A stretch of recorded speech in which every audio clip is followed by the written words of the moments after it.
If you're training for HYROX and you actually want to put on muscle, why does it feel like every approach either makes you slower or keeps you looking exactly the same? Most athletes I talk to are stuck in the same loop. They try to eat more, they feel heavier on race day, they cut back to stay lean, they stop making progress in the gym. And if you're naturally on the skinnier side, this is even more frustrating because you're not trying to do a dirty bulk. You just want to add real muscle without losing the engine that makes you competitive. Here's what no one tells you. Building muscle and staying lean at the same time is not only possible, it's actually a smarter approach for a hybrid athlete. But most people are missing 1, 2, or 3 of these things that actually make it work. And those 3 things are your resistance training, your protein intake, and your zone 2 aerobic work. Get all 3 dialed in together and your body has everything it needs to build muscle, stay lean, perform better on race day, without a traditional bulk, without sacrificing your conditioning, and without spinning your wheels for another 6 months. That's exactly what this video is about. And if at any point you want help applying this to your specific training, the first link in the description is where you can apply to work with me directly. Now let's get into it. Starting with the one most HYROX athletes are getting completely wrong. Here's the first thing you need to understand. If you want to build muscle without gaining fat, resistance training is just part of the plan. It is the plan and everything else supports it. A lot of HYROX athletes treat lifting as an accessory, something they do after their running session or squeeze it in when they have time. And I get it, the sport is endurance heavy, so it feels like conditioning should come first. But here's the real problem with that mindset. If you're not giving your body strong enough stimulus to actually build muscle, no amount of protein or zone 2 is going to change your physique. You're just be a well-fueled athlete who looks the same year after year. The reason resistance training is the foundation comes down to one thing: progressive overload. Your body only builds muscle when it has a reason to, and that reason is stress. Specifically, the kind of stress that comes from lifting weights that are challenging enough to force adaptation. If you walk into the gym and do the same weights, the same reps, the same sets every single week, your body has zero reason to change. It's already adapted to that workload. You're essentially just maintaining what you already have. And for a skinny guy trying to add real muscle while staying lean, this is the biggest mistake I see. They're consistent, they're showing up, but they're not actually pushing hard enough to trigger growth. They're just going through the motions. So here's how to fix it. 1, stop training like a bodybuilder doing a bro split or 1 muscle group per day once a week. If your goal is muscle growth and performance, you need to be hitting each muscle group at least twice a week. That's the minimum, effective dose for most people. Number 2, track your workouts. I don't mean obsessively, but you need to know what you lifted last week so you know what to beat this week. More weight, more reps, or better quality of reps that progressive overload in practice. And number 3, this is the one most people skip. Every working set needs to be challenging, not to the point of failure every single time, but you should be finishing each set feeling like you had maybe 2 or 4 reps left in the tank. That's the zone where muscle growth actually happens. If your sets feel comfortable, they're not doing much for you.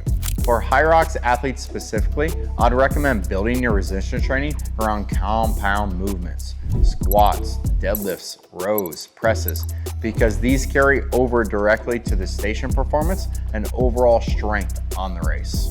Now, once you have the training stimulus in place, your body is going to need the raw material to actually build that muscle.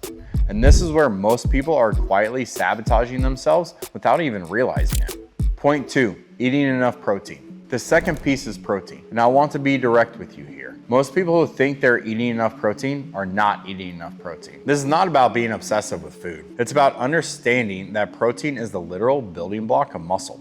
Without enough of it, your body cannot build what your training is asking it to build. It's that simple. Here's why this matters so much for someone trying to build muscle without gaining fat. When you're not in a massive caloric surplus, which is exactly the situation we're talking about here, your body needs protein without a big surplus of calories to pull from.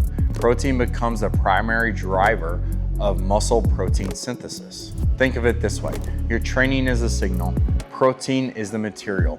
If the signal is strong, but the material isn't there, nothing gets built. And for HYROX athletes, this is compounded by the fact that you're doing a high volume of conditioning work on top of your lifting. That means your body is breaking down more muscle tissue than the average gym goer, which means your protein needs are actually higher, not lower.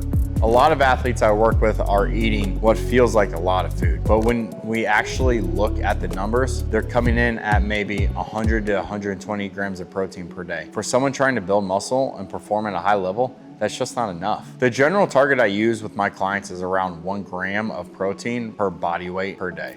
So if you weigh 170 pounds, you're aiming for 170 grams of protein daily. Now that might sound like a lot, but here's how to make it practical. Anchor every single meal around a protein source first. Chicken, beef, salmon, eggs. Build the meal around that, then add everything else. This one habit alone will get most people significantly closer to their target without having to think too hard about it. If you're struggling to hit your numbers through whole foods alone, a protein shake is clutch. Use it, especially post-training when your appetite might be lower, but your body's need for protein is at its highest. And don't try to eat all your protein in 1 or 2 meals. Spread it across 3 to 4 meals throughout the day. Your body can only use so much protein at one time for muscle building. So distributing it gives you a much better return on what you're eating. So now you've got the training stimulus, you've got the protein to build with, but here's where a lot of hybrid athletes make a critical mistake. They think the cardio they're already doing for HYROX is enough. It's not. And the type of cardio actually matters more than most people realize. Point 3, aerobic training / zone 2. The third piece in your aerobic training, and more specifically, zone 2. Now I know what some of you are thinking. I already do plenty of cardio for HYROX. Why does this need its own section? Because there's a massive difference between doing cardio and doing the right kind of cardio for body recomposition and performance. And most athletes are spending the majority of their time in the wrong zone. Here's why zone 2 specifically matters for what we're trying to accomplish. Zone 2 is a low to moderate intensity effort. The kind where you can hold a conversational pace, your heart rate is elevated but controlled, and you can sustain it for a long period of time. Think easy running, cycling, rowing at a comfortable pace. At this intensity, your body's primary fuel source is fat, not carbohydrates, not muscle, fat, which means you're training your body to become more efficient at burning stored fat as fuel. Over time, this improves your metabolic health, your cardiovascular base, and your ability to recover between hard efforts. For someone trying to build muscle without gaining fat, this is incredibly valuable because you're essentially improving your body's fat burning machinery without creating the kind of stress that competes with muscle growth. High intensity cardio, the stuff most people default to, is a different story. Done in excess, it competes with your recovery. It spikes cortisol, and it can actually work against muscle building. That doesn't mean you never do it. For HYROX, you absolutely need threshold work, but if zone 2 isn't the foundation, here's how to structure this practically. The majority of your aerobic work, I'd say around 70 to 80%, should be at a zone 2 intensity. That means if you're running, you should be able to hold a full conversational pace without gasping. If you can't, you're going too hard. The remaining 20 to 30% is where your higher intensity work lives. Your threshold runs, your compromised running sessions, your race pace efforts. This is what sharpens your HYROX performance specifically. For most athletes I work with, I recommend starting with 3 to 4 zone 2 sessions per week, anywhere from 30 to 60 minutes each.